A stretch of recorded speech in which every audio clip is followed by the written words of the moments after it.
In this video, you're going to learn 3 things to do in order to escape the rat race. Are you tired of feeling stuck? Like you're living on a hamster wheel, running faster and faster every day, but never really getting anywhere? Then this is the video for you. Here are the 3 things you can do to escape the rat race. Number 1, produce with money. Don't consume it. Most people use their money the wrong way. They consume it and they never put it to work. In biblical times, if someone was poor, maybe even homeless, they could sell themselves into something called bond servitude.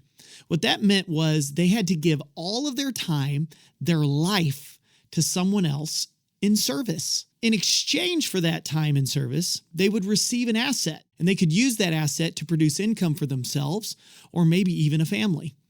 The asset was usually a donkey or an ox. First, they had to plow the field for the master, but they could also use that same donkey to plow other fields and produce income on the side. This took a ton of effort, and they had to be careful so as not to hurt the donkey.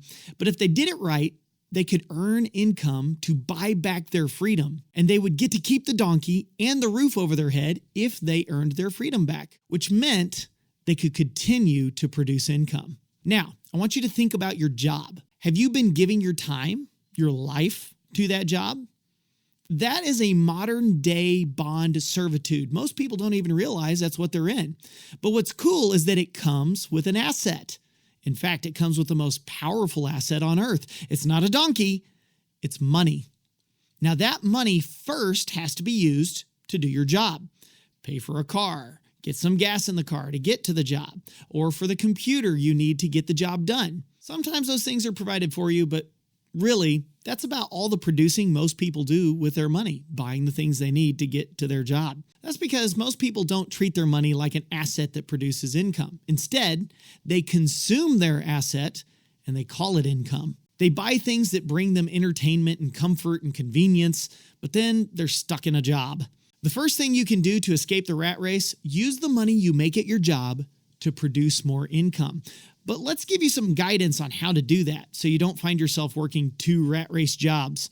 The second thing you can do to escape the rat race is to find non-linear income.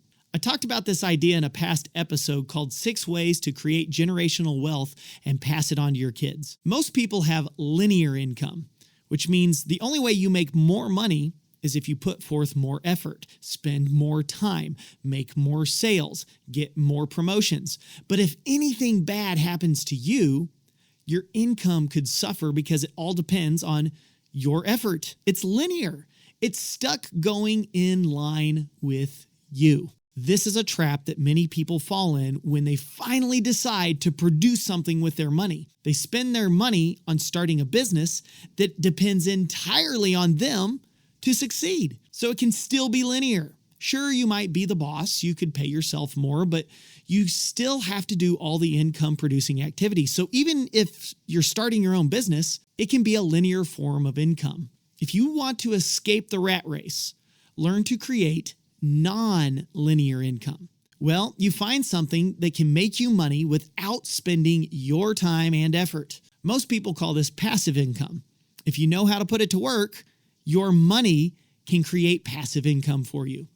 But here's the great secret about passive income. It's almost always connected to ownership.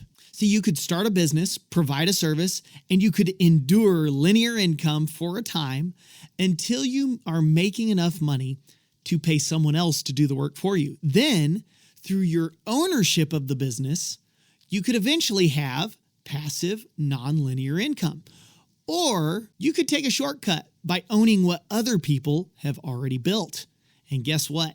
At TRADEway, we teach you how to own nonlinear income by owning stocks and options, which are pieces of existing businesses and rights to trade those pieces. It gives you the potential to create wealth without spending all your time and effort. So it's nonlinear.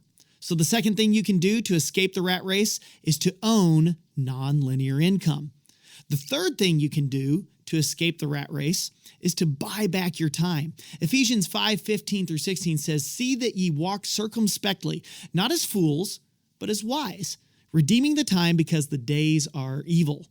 The The word for redeeming here means to buy back. So in this passage, God is telling us, be smart by looking for opportunities to buy back your time. You say, okay, well, how do I do this? And how much does it cost? I'm glad you asked. Start by grabbing some extra cash for free by eliminating some of your entertainment and luxury costs, things like streaming subscriptions and daily coffee runs. Instead, use that subscription money to begin learning a new skill set that can produce non-linear income, like what we were just talking about. It'll cost you some fun, and maybe you won't be able to talk about your latest reality TV episode with your friends, but that's because you're buying back your time. Ever heard of the easy hard principle? Easy on the front side, hard on the back side. Hard on the front side, easy on the back side. If you'll make the hard decision now to stop wasting money on things that don't add true value to your life, if you'll begin looking for ways to own non-linear income, if you'll use your money as an asset for production instead of an income for consumption, you just might find yourself escaping the rat race. So there you have it, 3 ways that you could escape the rat race. That's it for today. If you enjoyed this video and you want to learn more, check out the links in the description below. We'll see you next time, and then we'll see you in the market.